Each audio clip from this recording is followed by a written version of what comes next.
नमस्कार दोस्तों, मेरे YouTube चैनल ई टीचिंग गुरुकुल में आप सबका स्वागत है। मैटलैब ट्यूटोरियल के थर्ड लेक्चर में मैं जो टॉपिक्स है वो है इन्वायरमेंट। यानी जो मैटलैब के जो जब आप मैटलैब को ऑन करते हो तो आपके पास एक इन्वायरमेंट आता है, यानी एक एडिटर आता है जिसको हम लोग बोलते हैं इंटीग्रेटेड डेवलपमेंट इन्वायरमेंट। तो वो इन्वायरमेंट कैसा होता है, उसके क्या क्या फीचर्स होते हैं, तो पहले हम लोग जानेंगे। फिर मैं एक आपको लेआउट दिखाऊंगा, फिर मैं आपको लाइव एग्जांपल के थ्रू उसको करके दिखाऊंगा। तो इसलिए आप जो होता है ध्यान से देखिएगा कि कैसे होता है, किस तरह से काम करता है। तो चलिए स्टार्ट करते हैं। अगर ये वीडियो आपको अच्छा लगता है तो लाइक कीजिएगा, शेयर कीजिएगा और मेरे यूट्यूब चैनल को सब्सक्राइब करना नहीं भूलिएगा। और इस वीडियो को लास्ट तक देखेंगे तो ही आपको थोड़ा सा प्रैक्टिकली जो मैं आपको विजुलाइज कराऊँगा मैटलैब, तो वो आपको जानने भी मिलेगा, ताकि आगे आने वाले वीडियोस के माध्यम से आपको सीखने में भी इसको इंटरेस्ट आएगा। तो चलिए मैटलैब इन्वायरमेंट में क्या होता है। Actually MATLAB environment is nothing but the MATLAB development ID, integrated development environment, जिसको हम लोग फुल फॉर्म में बोलते हैं, can be launch from the icon created on the desktop. तो डेस्कटॉप में जो आइकॉन्स होता है उसको जैसे ही आप डबल क्लिक करते हैं तो आपका जो डबल क्लिक या सिंगल क्लिक जैसे भी सेट होता है तो उस हिसाब से फिर आपका जो होता है मैटलैब जो होता है वो ऑन हो जाता है। यानी आपके पास एक इन्वायरमेंट सामने आता है जिसमें आप प्रोग्रामिंग कर सकते हैं, उसको रन कर सकते हैं। The main working window in MATLAB is called the desktop. तो इसका मतलब है जैसे विंडोज़ के जो सबसे पहला स्क्रीन आता है उसको हम लोग डेस्कटॉप बोलते हैं, सेम एज मैटलैब का भी जो मेन स्क्रीन आता है उसको हम लोग डेस्कटॉप बोलते हैं, मैटलैब का डेस्कटॉप बोलते हैं। When MATLAB started the desktop appears in default layout. तो इसका मतलब होता है जो हम लेआउट एक बाय डिफ़ॉल्ट होता है वो लेआउट ऑटोमेटिकली जैसे ही मैं स्टार्ट करता हूँ, डबल क्लिक करता हूँ आइकॉन्स पे, तो ये फर्स्ट जो विंडोज़ आता है जिसको हम लोग डेस्कटॉप बोलते हैं मैटलैब का, वो आपके सामने आ जाएगा। The desktop has the following panels. The desktop जो होता है सम कुछ पैनल्स, वेल नोन पैनल्स होते हैं जो कि हम लोग वर्किंग के ड्यूरेशन में जो बहुत ज़्यादा यूज़ भी होता है। तो पहला पैनल का नाम होता है command windows. Command windows the basic windows are there, जिसमें कि ऑल काइंड ऑफ प्रोग्राम्स और kind of statement will be written there and the command is going to be executed from here. So this is the main area where the command can be entered at the command line. It is indicated by the command prompt. तो इसका मतलब होता है जो command windows होता है, जैसे आप देखे होंगे जो डॉस कमांड्स के विंडोज़ होते हैं, डॉस विंडोज़ होते हैं, तो उसमें भी आपके पास जैसे कि एक प्रॉम्प्ट आता है, उसी तरह से मैटलैब में जो प्रॉम्प्ट आता है वो होता है हमारा ये जो डबल ग्रेटर देन साइन है, ये उसका प्रॉम्प्ट होता है। सेकेंड हमारे पास जो पैनल्स होते हैं वो वेल नोन पैनल है, that is called command history. Command history का जो यूज़ जनरली होता है कि जो भी हमने कमांड टाइप किया है उस कमांड को हम चेक कर सकते हैं कि मैंने पिछला कौन से कमांड टाइप किया है, या पिछले 10 या फिर उससे पुराने जितने भी कमांड से मैंने, जैसे सपोज कर लो आप एक दिन पूरे कमांड प्रैक्टिस किए हैं, कुछ उसमें प्रैक्टिकल इम्प्लीमेंट किए हैं, उसके बाद आपको ऐसा लगता है कि दूसरे दिन आपको याद नहीं आ रहा है कि मैंने लास्ट डे में क्या कमांड टाइप किया था, तो वो आप हिस्ट्री में जाके देख सकते हैं। तो दिस पैनल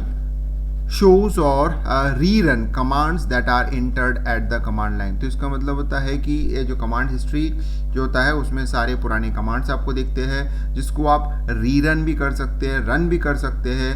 तो कैसे होता है मैं आपको सब दिखाऊंगा, लाइव दिखाऊंगा पूरा एग्जाम्पल में, जिससे आपको समझ में आएगा कैसे काम करता है। सेकेंड पैनल के बाद थर्ड पैनल जो होता है करंट फोल्डर, यानी ये भी एक इम्पॉर्टेंट होता है क्योंकि हमारे जो प्रोग्रामिंग फाइल्स होते हैं या फिर हम जो हमारे पास डेटा फाइल्स होते हैं जिसको हम लोग एक्सपोर्ट या इंपोर्ट करना चाहते हैं, तो सारी चीज़ें जो होता है एक पैनल में दिखता है कि आपकी जो प्रोग्रामिंग कहाँ सेव करना है या जो भी है वो आपको लेफ्ट साइड में या जहाँ भी आप सेट करके रखेंगे वहाँ दिखेगा। वर्क स्पेस इंपॉर्टेंट होता है। वर्क स्पेस का मतलब होता है whatever the variables you are going to be declared in the command line prompt that will be stored somewhere in the memory, so that memories are actually showing in a workspace। यानी आप एक space होता है जिसमें आपको सारा detail पता चलता रहेगा कि आपने कौन सा वेरिएबल क्रिएट किया है, उसका साइज क्या है, सारा चीज़ें आपको उसमें दिखते रहेगा। The work space shows all the variables created and और इम्पोर्टेड फ्रॉम द फाइल्स, जैसे मैंने बताया।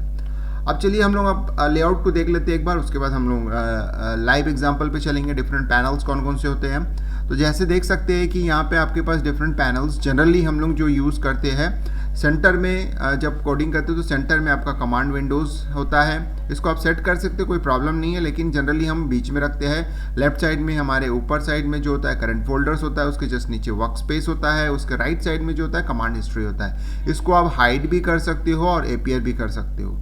तो चलिए दोस्तों हम लोग देखते हैं एक्चुअल दिखता कैसे है मैटलैब में, ये कैसे होता है। तो मैं आपको लाइव दिखा रहा हूँ, मैं ऑलरेडी इसको स्टार्ट करके रखा हूँ, तो अब मैं दिखाऊंगा कि किस तरह से काम करता है। तो देखिए, सो ये हमारा कमांड विंडोज़ है, आप देख सकते हैं। तो ये जो आपके पास ऊपर आपको दिख रहा है मैटलैब 2000 R2015A, तो ये 2015 वर्जन है जो कि यूज़ हुआ है, ये अल्फ़ा वर्जन है। उसी तरह से बीटा वर्जन, यानी फर्स्ट मंथ जो मतलब जनवरी से लेके जून तक जो भी रिलीज़ होता है वो अल्फ़ा वर्जन में कहलाता है। उसके बाद जो रिलीज़ होता है जुलाई से लेके दिसंबर के बीच में उस ईयर में, तो वो बीटा वर्जन कहलाता है। तो इस तरह से हमारे पास, तो हम देख सकते हैं कि ऊपर जो होता है 3 टैब्स बने हुए हैं। होम टैब में आपके पास न्यू होता है, और न्यू ओपन मतलब आप अगर नया कुछ बनाना चाहते हैं, जैसे स्क्रिप्ट, फंक्शन, एग्जाम्पल, सब आपके पास पूरा चीज़ दिया हुआ है यहाँ पे। ओपन यानी अगर आपके पास ऑलरेडी कोई एग्जिस्टिंग है या आपने रिसेंटली कोई ओपन यूज़ किया है तो वो भी आपको दिख रहा है, या फिर आप ओपन कर सकते हैं। फाइंड फाइल्स भी कर सकते हैं। इंपोर्ट डेटा मतलब अगर आपके पास कोई डाटा अवेलेबल है उसको आप इंपोर्ट कर सकते हैं। उसके बाद what ever the work space में आपको जब दिखेगा तो उसको आप सेव भी कर सकते हैं। बहुत सारे आपके पास यहाँ पे इम्पॉर्टेंट जो कमांड्स है वो आपको शॉर्टकट कमांड्स यहाँ आपको दिख रहा है, ऊपर मेनू बार में दिख रहा है। प्लॉट्स में आपके पास various kind of plots available है जिसका आप यूज़ कर सकते हैं। ऐप्स में आपके पास कुछ वेल डिफाइंड जो एप्लीकेशंस होते हैं वो यहाँ पे दिया हुआ है, जो कि थोड़ा एडवांस जब आप पूरी तरह से सीख जाते हैं तो आप उसको कर सकते हैं, जैसे कि इंस्टॉल ऐप कर सकते हैं या पैकेज बना सकते हैं ताकि आप अपने मैटलैब को कहीं भी रन मतलब इंस्टॉल कर सकते हैं और फिर वहाँ पर रन कर सकते हैं। तो यानी एक तरीके से जब आप थोड़ा बहुत प्रोग्रामिंग सीख जाएंगे तो ये वाले जो बाकी टैब से वो काम आएंगे। तो चलिए हम लोग होम टैब पे चलते हैं। होम टैब पे आपके पास जो होता है, देखेंगे कि ये जितने भी लेआउट्स है आपके पास देख सकते हैं, current folder, work space, command window बीच में हो गया, जिसमें कि कमांड विंडो की पहचान है ये जो 2 ग्रेटर देन साइन है, ये प्रॉम्प्ट आपका है। कमांड हिस्ट्री यहाँ दिख रहा है, आप देख सकते हैं कि मैंने जो भी कमांड टाइप किया था वो यहाँ पे दिख रहा है। आप इसको स्क्रॉल करके ऊपर जाके भी देख सकते हैं कि किस डेट में कौन सा कमांड है, उसमें आप देख सकते हैं। जैसे यहाँ लिखा हुआ डेट देख सकते हो आप, इससे आपको पता चल जाएगा कि मैंने ये कमांड किस डेट में किया था और किस डेट में आपको दिख रहा है। तो ये सारे के सारे कमांड्स जो होता है, जनरली यहाँ जितने भी कमांड्स आप देख रहे हैं वो है इमेज प्रोसेसिंग से रिलेटेड कमांड्स है, क्योंकि मैं इमेज प्रोसेसिंग में वर्कआउट किया हूँ और उसमें मैं रिसर्च भी कर रहा हूँ, जो कि मेरा पीएचडी थीसिस जो था वो सबमिशन के इसमें है, यानी ऑलरेडी मैंने सबमिट कर चुका है थीसिस। तो उसी से रिलेटेड जो भी एक्टिविटीज़ है मैं इमेज प्रोसेसिंग से रिलेटेड तो मैं यहाँ पे किया हूँ, तो वही हिस्ट्री आपको यहाँ पे दिख रहा है, आप देख सकते हैं। तो अब थोड़ा सा आगे बढ़ते हैं, हम लोग देखते हैं कि ये जो विंडोज़ है इसको आप हाइड भी कर सकते हो, लेव की जा सकते हो। जैसे कि यहाँ पे देख सकते हो आप, यहाँ पे बहुत सारे ऑप्शंस हैं। मिनिमाइज़ कर सकते हो, मिनिमाइज़ कर दिया आपका, तो ये आपका यहाँ पे मिनिमाइज़ हो गया, आप देख सकते हो। इसको चाहे तो इस तरह से लेके जाएंगे तो ये आपको दिखने लगेगा। उसी तरह से आप जो है इसको जैसे रिस्टोर कर सकते, रिस्टोर हो गया आपका, सेम एज इसको आप मिनिमाइज़ कर सकते हो। जैसे आप मिनिमाइज़ कर देते ये इस तरह से हाइड हो जाएगा। आप हर एक को मिनिमाइज़ करके रख सकते हो, जैसे कि मिनिमाइज़ करते हो तो 2 चीज़ें मैंने मिनिमाइज़ हो गया। जब मुझे ज़रूरत होगा मैं क्लिक करके इसको ऑन करूँगा और जब मुझे ज़रूरत होगी इसको, तो इस तरह से मैं एक ऑप्शंस यूज़ कर सकता हूँ मिनिमाइज़। उस तरह से फिर मैं यहाँ अनडॉक कर सकता हूँ। अनडॉक मतलब यहाँ पे एक जगह वो फिक्स्ड होके है, इसको मैं अगर अनडॉक करता हूँ तो ये कहीं भी जाके इसको आप फिक्स कर सकते हो। तो आप ट्राई करके देख सकते हो, मैं नहीं दिखा रहा हूँ यहाँ आपको, आप इसको ट्राई करके देख सकते हो किस तरह से ये काम करता है। अब चलिए कि मुझे इसको इस तरह से मिनिमाइज़ करने से क्या हो रहा है कि ये हाइड हो जा रहा है और आपको जो एक जो स्पेस है, बहुत बड़ा स्पेस आपको मिल रहा है यहाँ पे कमांड विंडोज़ में। आप चाहे तो इसको फिक्स करके रख सकते हैं, तो फिक्स करके रखने के लिए एक ही तरीका है, उसमें ले जाइए और इसको रिस्टोर कर दीजिए तो ये फिक्स हो जाएगा। अब इसका साइज़ जो होता है उस हिसाब से सेट होता है, जैसे कि आपका पूरा विंडोज़ है उसी तरह से करंट फोल्डर को भी आप जो होता है इस तरह से रिस्टोर कर सकते हैं। तो आप देख सकते हैं कि 2 चीज़ें आपके पास आजू बाजू रिस्टोर हो गया। आप चाहे तो इसको इस तरह से ऊपर नीचे करके रख सकते हैं या इसको आप ड्रैग करके ये आप रख सकते हैं। अब देखिए ये जो होता है इस तरह से सेट हो रहा है। ये आप देख सकते हैं कि किस तरह से काम करता है। मतलब आप अपने हिसाब से इसको सेट करके रख सकते हैं, आप अपने हिसाब से इसको ये कर सकते हैं। तो ये हमारे पास ऑप्शंस अवेलेबल है जिसका आप यूज़ कर सकते हैं वर्कस्पेस का, तो ये अवेलेबल है। अब ये अगर हमको हटाना है, सॉरी मैं इसको हटा देता हूँ अभी अगर मुझे इसको हटाना है तो मैं लेआउट में जाऊँगा, यहाँ पे देखेंगे कि जो भी चीज़ें मैंने सेलेक्ट करके रखा हूँ उसको हटाना है तो मैं इसको हटा सकता हूँ। यहाँ से क्लिक करूँगा तो वो हट जाएगा, तो देख सकते हैं ये हाइड हो गया। अब मैं इसको क्लिक करूँगा तो वापस ये आ जाएगा यहाँ पे। तो इस तरह से आपने देखा होगा कि मैं किसी भी चीज़ को यहाँ से हटा सकता हूँ और यहाँ से वापस लेके आ सकता हूँ। कहाँ से आएगा, वो ऊपर जो आपके पास लेआउट है वहाँ से आपको आ जाएगा। तो ये हो गया रिस्टोर वर्कस्पेस। मैंने 2 टैब में इसको सेट करके रखा, जिसको मैं देख सकता हूँ तो मैं देख सकता हूँ। तो ये वर्कस्पेस ऊपर आ गया, नीचे फोल्डर आ गया।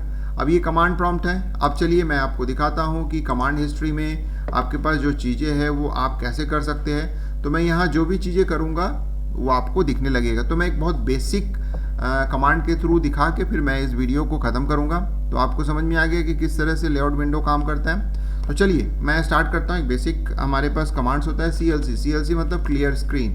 अब स्क्रीन को क्लियर करने के लिए CLC कमांड यूज़ करते हैं, जिससे हमारा हो जाता है। अभी देखिए कि वर्कस्पेस में हमारा खाली है। अगर मैं कोई एक वेरिएबल डिक्लेयर करता हूँ, जैसे यहाँ पे जो मैटलैब की जो प्रोग्रामिंग की खास बात होती है, जहाँ पे आप वैल्यू डिक्लेयर करते हो उसके लिए डिक्लेरेशन की जरूरत नहीं होता है, वो ऑटोमेटिकली डिक्लेयर होता है। जैसे मैं इसको इंटर करता हूँ तो यू कैन सी दैट कि लेफ्ट साइड में x नाम का एक वेरिएबल क्रिएट हो गया जिसका वैल्यू 10 है। सिंपल सी बात है, ये आपको दिख रहा है। लेकिन साथ ही साथ आप देख सकते हो कि जब मैं इसको टाइप किया हूँ तो यहाँ पे ये रिपीट हुआ, यानी इको होता है। आप अगर सपोज कर लो मैं इसको 20 करता हूँ और मुझे नहीं चाहता हूँ कि मैं इसका रिजल्ट देखूँ, तो मैं यहाँ पे क्लिक करूँगा तो देख सकते हो ये रिजल्ट नहीं दिखाएगा, लेकिन वैल्यू जो होता है यहाँ चेंज हो गया। उसी तरह से मैं अगर y = 10 करता हूँ तो मेरा वैल्यू जो होता है यहाँ पे क्रिएट होता है। तो आप देख सकते हैं कि वर्कस्पेस बेसिकली जो वेरिएबल हम डिक्लेयर करते हैं वो शो होता है यहाँ पे।